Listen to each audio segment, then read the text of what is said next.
Hello દોસ્તો, good morning, જય જોહાર, જય આદિવાસી। આજના નવા બ્લોગની શરૂઆત અમે ખેતરેથી કરીએ છીએ। અમારો ગેટ કેવો છે જોવ ને, ખેતરે એટલી બધી ગાય ને ભેંસ ને આવી જાય, બધું અનાજ ખાઈ જાય, એટલે આ ગેટ બનાવ્યો છે। કઈ બાજુથી આવશે તું? મેં તો ફરીને આવી। ફરીને આવવું પડશે? હા, સારું, ચાલો બી આવું। આ પરાળ છે એનું, આ ઉડવું કહેવાય, અમારી ભાષામાં ઉડવું કે। અમે નાના હતા ને તો એના પર ચડી ચડીને એવા રમતા ને કૂદી કૂદીને બહુ મજા આવતી, પણ છેલ્લે પછી ખંજવાળ બહુ આવે શરીરમાં। સવારમાં અમે આવી ગયા છે ખેતરે ચણાની ભાજી તોડવા માટે। કેવી છે ચણાની ભાજી? હજુ હમણાં જ ચણા આવી ગયા, પહેલી વાર તોડીએ છીએ, એટલે હજુ ચણા ફેલાશે, જેમ ફેલાશે તેમ ચણાની ભાજી ખાવાની મજા આવે।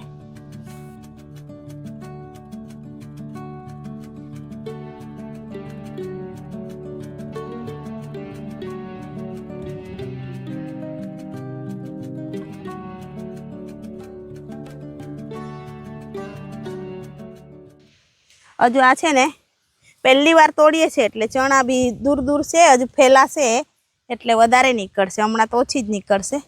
પછી આપણે એ થાય ને ચણાની ભાજી પછી રોજ ખાશે મારી મમ્મી લોકો। આપણે ત્યાં પછી યાદ કર્યા કરશું, વેચતી મળે ત્યારે ખાવું। ચણાની ભાજી તો આખું અઠવાડિયું 2 ટાઈમ આપે ને તો બી ખાઈ જાય। અરે તુવેરના દાણા, લીલા મરચાં ને એવું નાખીને બનાવે ને, રોટલા હાથે મજા આવે। રોટલા હાથે બહુ મસ્ત લાગે, ભાત હાથે બી મસ્ત લાગે, મને તો ભાત હાથે બહુ ગમે।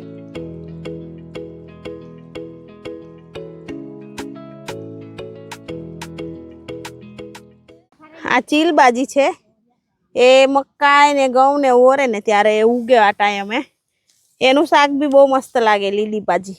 તુવેરના દાણા નાખીને એ બી બનાવીને ખાશું। અલગ તોડી લઉં, આ રહી જો, હમણાં જ ઉગી આવી છે। આ એક પાટમાં વાલ ઓયરા હે, 4 ચાસ રાખ્યા હે। અરે હમણાં જ ઉગ્યા છે, હજુ ઉગે જ છે અડધા। અહીંયા બી ચણા આટલામાં વાવ્યા છે। ક્યાં સુધી? ત્યાં સુધી હે? આ બાજુ બધું જ અરે જો, આ ચણા હમણાં જ ઉગવા લાગ્યા છે, એટલે ચણાની ભાજી ખાવાની જ મજા આવી જવાની છે। અહીંયા ભીંડા બી રોપ્યા છે, જો આખો અડધો પાટ છે ને એમાં ભીંડા છે, પણ એ હજુ ઠંડી બહુ લાગે એટલે ધીરે ધીરે ઉગ્યા કરે છે હમણાં। હા, પાલકની ભાજી વાવી છે, જો આ 1-2 ઉગવા લાગી છે, દેખાય ઝીણી ઝીણી, દેખાય કે? એમાં પાલકની ભાજી છે, અને અહીંયા કોથમીર છે। આ કોથમીર ઉગી ગઈ। પછી અહીંયા તાંદલિયાની ભાજી છે, અહીંયા તાંદલિયાની ભાજી છે, એ બી ઉગવા લાગી છે, ઝીણી ઝીણી લાલ લાલ દેખાય છે। આ ચીલ ભાજી થોડીક ઉગી હતી, હજુ ઉગવા લાગી છે, એટલે આ મેં તોડી લીધી। આટલી તો મારી થઈ જશે। તું ખાય? ખાવાનું જ ને। મને એમ કે તને નહીં ભાવે।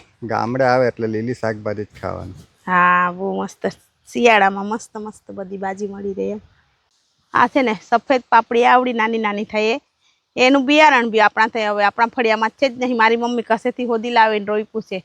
એના બી મૂકી દેજે હકે ચાચી, અહીંયા બી એ હુકાય છે, મેકી દેજો, આવતો વરહા બાગરે। જો આ નાગે એનું ઉપરનું ચામડી પાકી થઈ જાય એટલે આ ખોતવલ કહેવાય આપણી ભાષામાં। એક આઈડી છે, જો ઉપરનું પાકું થઈ જાય એટલે કાઢી નાખે। સાપ તો આ બાજુ જ રહે છે કે? અહીંયા રહે છે। ગયા વર્ષે મેં કોથળી જોઈને આમ ખેંચવા ગયેલી તો અંદર જ હતો। તને કાયમ જ મળે આપણને ખેતર। અહીંયાથી રોજ 2 ટાઈમ જાય એમ, મારા પપ્પાને મળ્યા જ કરે। નાગ છે, નાગ મોટો।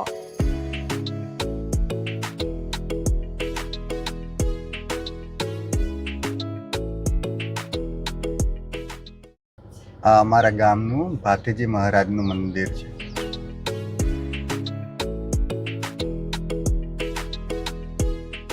અત્યારે અમે અમારા ખેતરેથી આવી ગયા છે, ચણાની ભાજી અને ચીલ ભાજી લઈ આવ્યા છે। હું અત્યારે સાફ કરવા બેઠી છું। કોને કોને ચણાની ભાજી અને ચીલ ભાજી ભાવે છે કોમેન્ટ કરજો।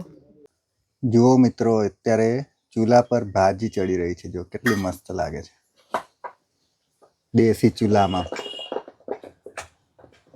એટલે અમે પપૈયું લાવ્યા છે મેત્રીના ઘરેથી, ખેતરેથી તોડી લાવ્યા છે। કોણ કોણ ખાવાનું? આ રહ્યું જો, મસ્ત છે, મોટું છે આજે। આ ચીલ ભાજી તુવેરના દાણા નાખીને બનાવી છે, એ બી બની ગઈ। આ બાજુ ચણાની ભાજી, એ બી તુવેરના દાણા નાખીને બનાવી, એ બી બની ગઈ। આ ભાત, આ દાળ, મરચા, આ દાળ અહીંયા કાઢી છે। રોટલો તો સવારે બનાવેલો, તેમાંથી આટલો વૈધો અડધો ખાઈ ગયા હતા। અને આ બાજુ મકાઈ બી બફાઈને રેડી જ છે, એટલે ખાવાનું પછી મકાઈ ખાયા જ કરવાની. આજે તો ચણાની ભાજી, ચીલ ભાજી, રોટલો અને સાથે મરચા ખાવાની તો મજા જ દાળ. પડી જવાની છે. મસ્ત લાગે ને? આવું મસ્ત અઠવાડિયા સુધી આવું જ ખાવાનું હોય તો બી મજા આવી જાય. રોજ ખાઈએ. અમે તો ઘરે આવીએ એટલે ખાસ લીલી ભાજી જ ખાઈએ. આ ચીલ ભાજી મસ્ત લાગે. વલસાડ જવાના હે સવારે, એટલે આ ટામેટા ઝીણા તોડું છું અને આ પાપડી બી થોડીક લઈ જવાની છે. મસ્ત લાગે આ પાપડી, એટલે તોડતા જઈએ. આ હળદર છે? હા, હળદર કાયડી આ થઈ ગઈ, એટલે આ અહીંયાથી જો આ રહી. આ હળદર બી લઈ જામ કે એક ગાંગડી. આનું રે કચુંબર ખાવા કે જો આ બાજુ પાપડી તોડવા માટે કેટલા બધા છોકરાઓ ચડી ગયા ઉપર. પડતો નહીં હા ને?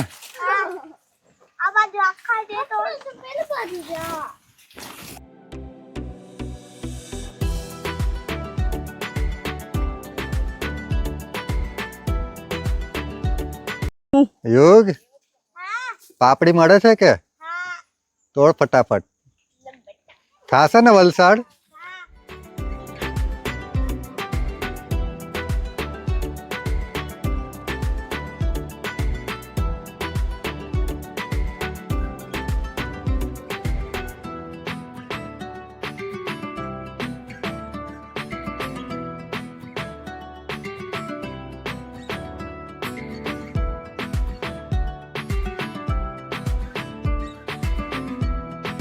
આ પાપડીનો વેલમાં કે આ કઈ દેડકો ગળી ગઈ છે. હું આ કઈ ખાઈ લીધું હોય એવું થઈ ગયું છે. જો ની આ કેમ આવું થઈ ગયું હે? સરગવાની સિંગ થઈ ગઈ. જો આ કેટલા ફૂલ આવ્યા છે. આ લાગી છે પણ હજુ કુમળી જ છે, પાકી થવાની વાર લાગશે હજુ.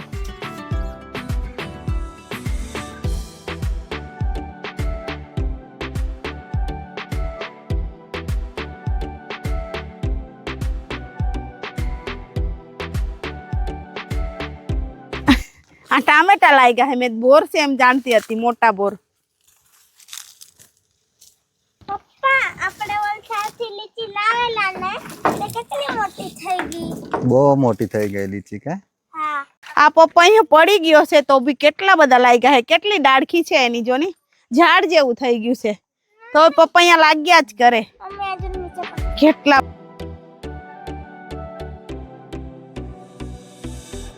આ દીગા લોકોનું ખેતર છે. કેવડું મોટું કિયાળું છે, એમાં ચણા વાવ્યા છે. જો દીગા કોણે બનાવ્યા? તમે કે પછી કોઈને આપ્યું છે?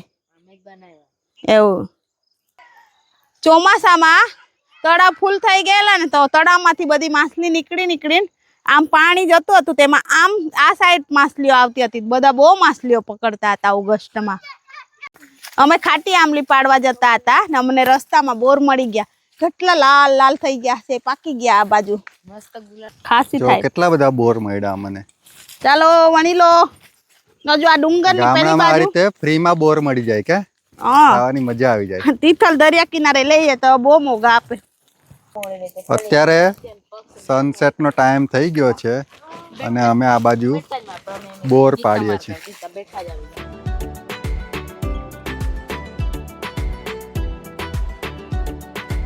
જો પપ્પા આ શું છે જો. અરે મસ્ત માળો બનાવ્યો છે કે? હા, આ જુવાર મસ્ત થઈ છે. જો આંબલી તોડવા આવ્યા છે ત્યાં ખેતરમાં. જો ની કેટલી ભરાઈ મસ્ત છે ને. અમે આંબલી પાડવા આવ્યા છે. જો અહીંયા આંબલી કેટલી બધી લાગી છે, દેખાય ને? આ રહી અહીંયા, જો આ દેખાય છે ને? પાકી હે કે નહીં?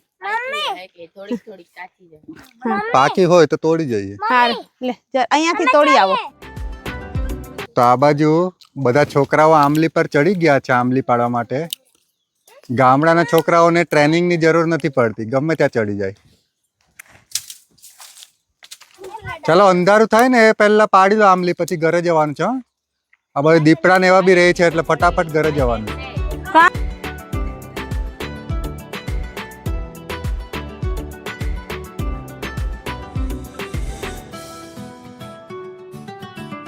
આવી આંબલી ખાવાની એટલે અમે આવ્યા છે. આ પાકવા આવે ને ત્યારે એનો સ્વાદ મસ્ત લાગે.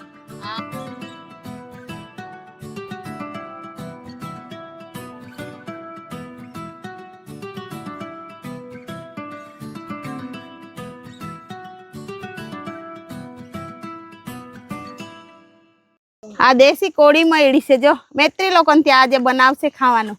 કેટલી નાની છે જો ને. આટલી વેલો નાની સુકાઈ કોળી. ગયો એટલે નાની જ રહી ગઈ. આજે આનું શાક બનાવી દેશું યુગ આપણે.